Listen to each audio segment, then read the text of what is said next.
Magandang hapon po. Nag-convene na ang Senado bilang impeachment court para sa impeachment proceedings laban kay Vice President Sara Duterte. Nanumpa ang mga senator judges sa pamumuno ni Senate President Alan Peter Cayetano.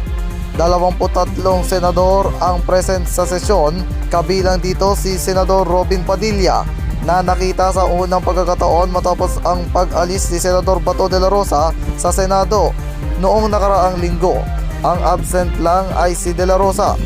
Ipinatawag din ng impeachment court si Vice President Sara Duterte. Binigyan siya ng 10 calendar days para sagutin ang articles of impeachment.